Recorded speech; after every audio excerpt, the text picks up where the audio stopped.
Assalamualaikum warahmatullahi wabarakatuh. Perkenalkan, nama saya Dini Lestari Aryaningsasi dengan NIM 19016. Di sini tujuan saya untuk membuat video ini yaitu untuk memenuhi ulangan tengah semester dari mata kuliah PPW kelas A. Untuk soal UTS-nya sendiri yaitu membuat video tutorial mengenai proses crawling data, kemudian melakukan persiapan data, yaitu melakukan pembersihan data, melakukan stopword data, melakukan stemming, dan menjadikan data itu model dalam bentuk TF-IDF.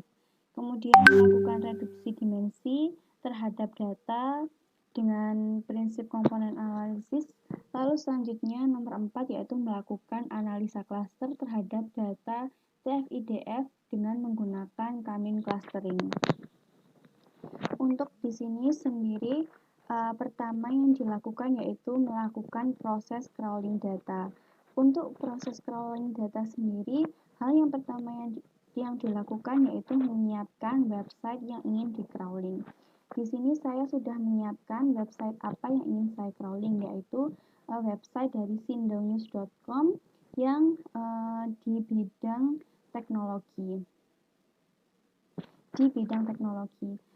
Untuk di bidang teknologi sendiri itu terdapat kategori lainnya seperti gadget, elektronik, dan telco, serta games. Berikut merupakan data yang ada, seperti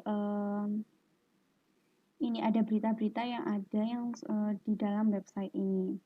Lalu kita crawling dari website ini mulai dari judul, kategori, dan jam, serta deskripsinya. Bagaimana cara mengcrawlingnya? Di sini saya sudah menyiapkan untuk proses crawlingnya sendiri, yaitu menggunakan library dari Scrapy. Jadi yang pertama dilakukan yaitu mengimport Scrapy, kemudian library-nya kita importkan. Setelah itu di sini kita terdapat sebuah kelas dengan nama Spiderweb. Terus ada name itu dari Sindonews-nya, lalu keywordnya tentang teknologi, serta kita tambahkan dari URL websitenya.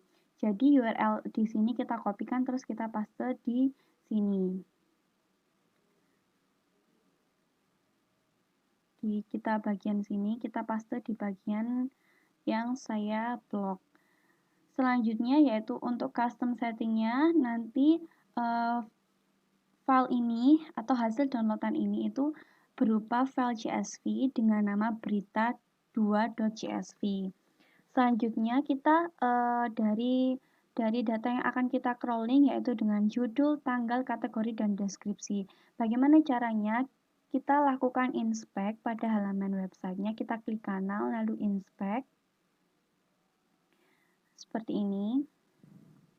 Nanti akan muncul inspekannya tuh seperti ini. Lalu apabila kita ingin menginspek di bagian judul, kita klik tanda panah di bagian ini, kemudian kita arahkan di bagian judulnya.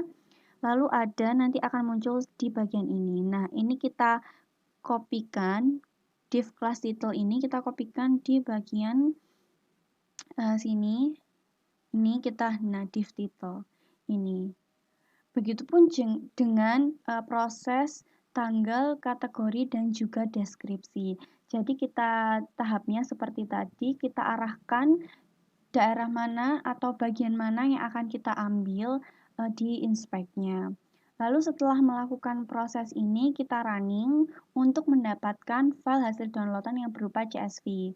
Karena tadi saya sudah merunningnya, jadi file tersebut sudah masuk ke dalam folder dengan format CSV dengan nama berita2 ini filenya.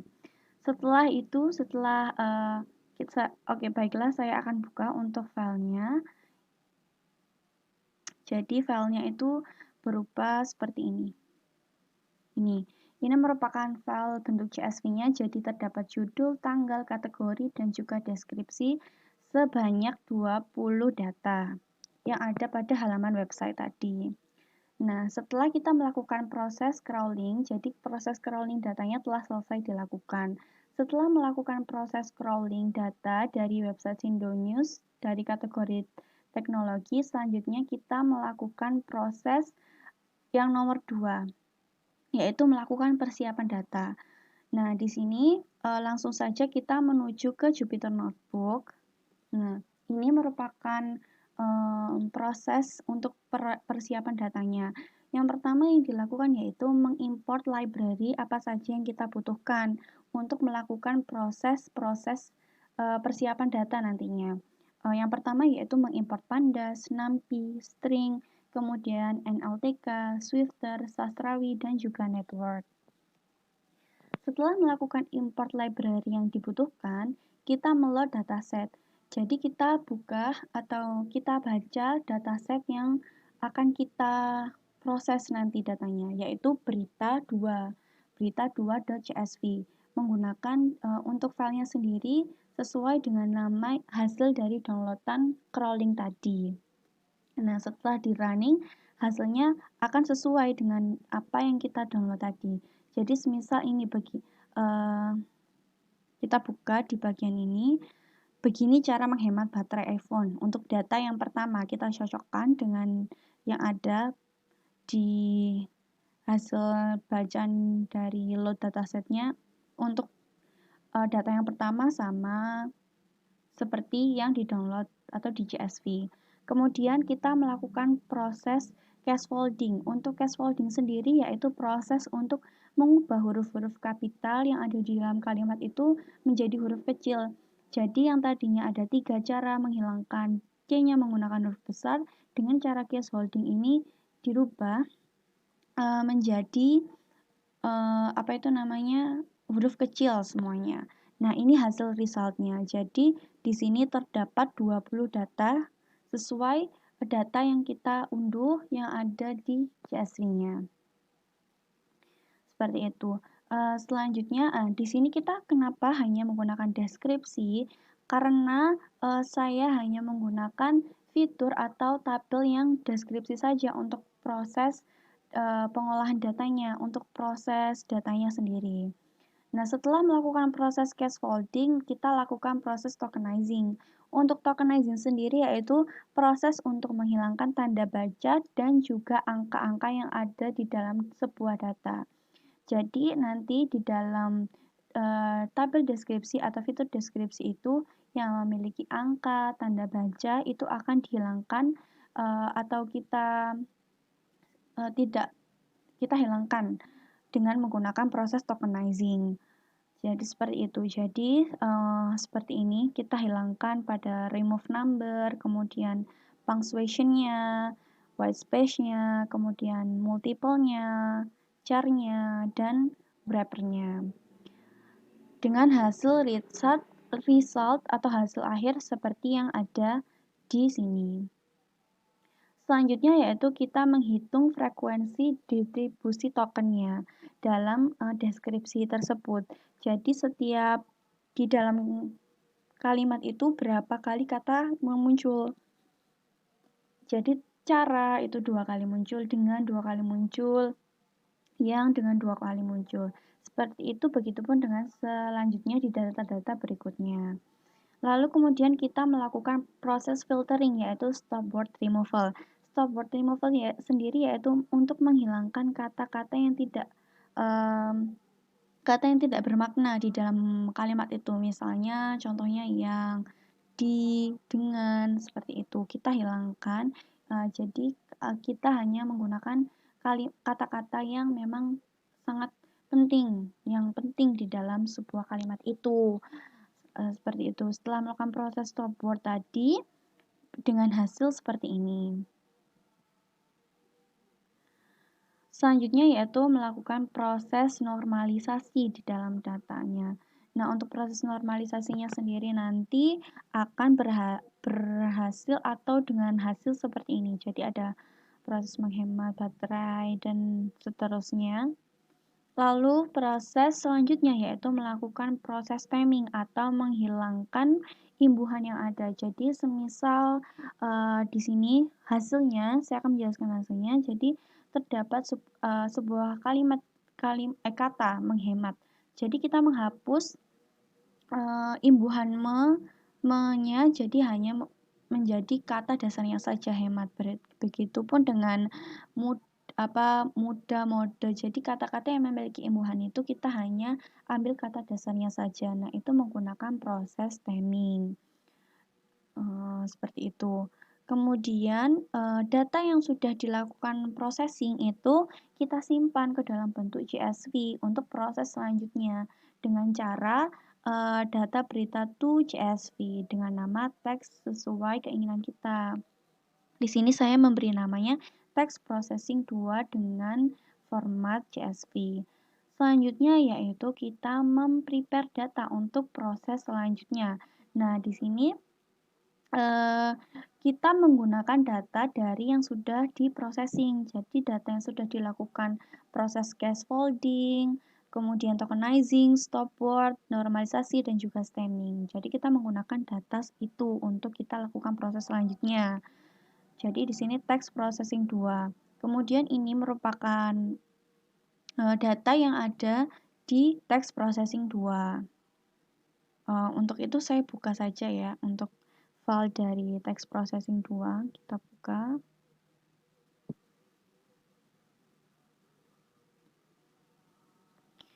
Di Excel-nya.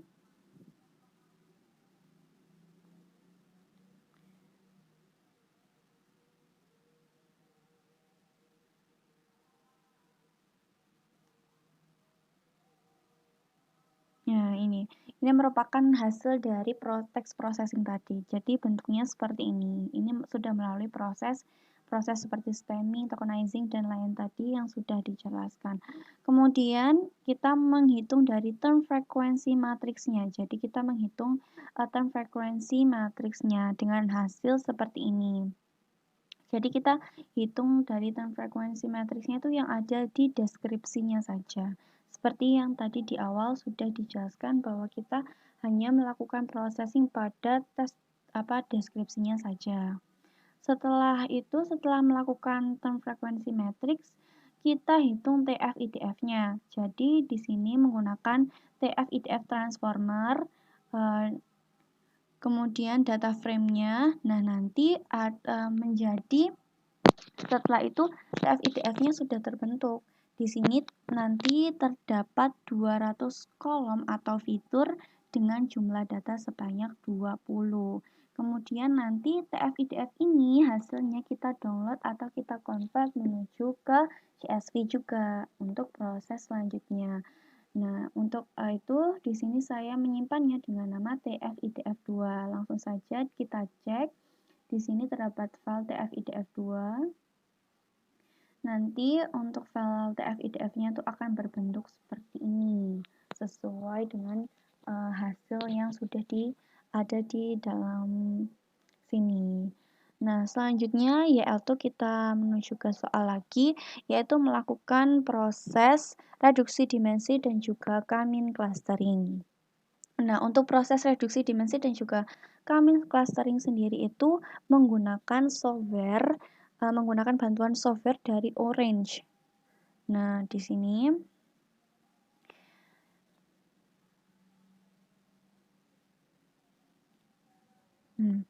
jadi ini di sini saya menggunakan yang bawah untuk proses reduksi dimensi dan juga K-min clusteringnya. Yang pertama yang dilakukan yang pasti juga mengimportkan file CSV. File CSV yang mana yang diimportkan yaitu file CSV dari TF-IDF2 tadi yang sudah melakukan proses menghitung TF-IDF-nya. Kita bisa lihat di sini bahwa di sini memang menggunakan file dari TF-IDF2. Nah, ini menggunakan sebentar. Jadi kita lakukan menggunakan file TF-IDF2.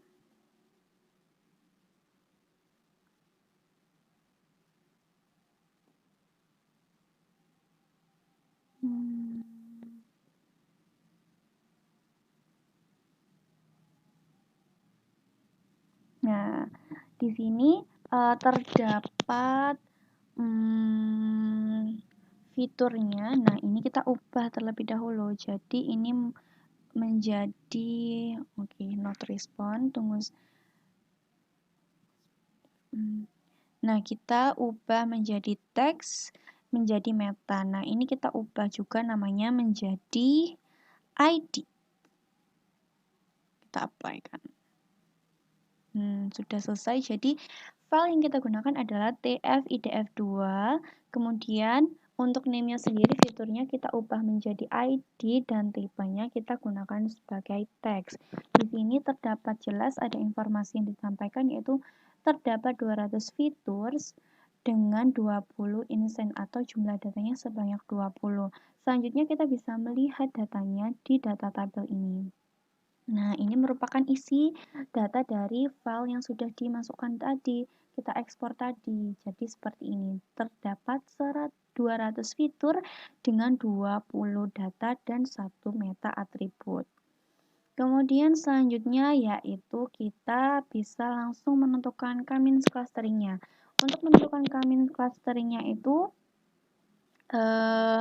kita bisa langsung tambahkan saja. Untuk menambahkannya cukup gampang nih, tinggal klik kanan, kemudian cari nanti k-means clustering. Nah, ini ada k-means clustering, kita tambahkan. Nanti tapi digabungkan terlebih dahulu dengan data tabelnya.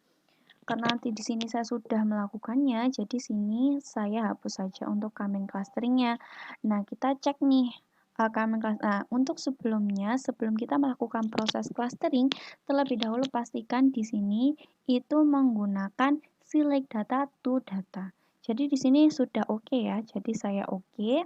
Kemudian kita cek di k-means clusteringnya. Nah, untuk k-means clusteringnya sendiri saya menggunakan 3 cluster di sini. Saya bagi menjadi 3 cluster. Kita lihat datanya di data tabel. Nah, jadi ada 3 cluster, ada C1, C2, dan juga C3. Setelah itu, setelah melakukan pengecekan di data tabel, kita select kolom. Nah, di dalam select kolom ini kita bisa memilih fitur-fitur mana yang ingin kita sampaikan, maksudnya atau kita tampilkan nanti di data tabelnya. Itu di sini ada meta, di situ ada ID dan juga cluster, kemudian targetnya ini. Terus ada di fiturnya, itu banyak ya, seperti AIN, ALI, ambil, analisis, seperti ini. Nah, jadi kita klik saja, kita X, terus kita lihat datanya. Nah, ini. Jadi, untuk ID 1 itu merupakan cluster 1, kemudian untuk ID 10 itu merupakan cluster 2, ID 20 itu merupakan cluster 3. Selanjutnya yaitu untuk PCA. Jadi PCA itu dihubungkan dengan data tabel yang tadi setelah filenya diimport. Jadi kita klik PCA-nya. Kemudian di sini ada komponennya, tuh saya bagi menjadi 3. Jadi nanti ada PC1, PC2, dan juga PC3. Nah, ingat ini bentuknya seperti ini. Jadi cumulative variance-nya dan juga komponen variance-nya. Itu seperti ini kurvanya atau gambarannya. Kemudian kita lakukan proses k-means juga bisa dilakukan. Jadi ini proses kedua k-means-nya. Jadi sebelum untuk melakukan k-means tadi kita juga seperti ini, kita lakukan, pastikan juga bahwa ini dari transform data to data. Jadi kita klik OK.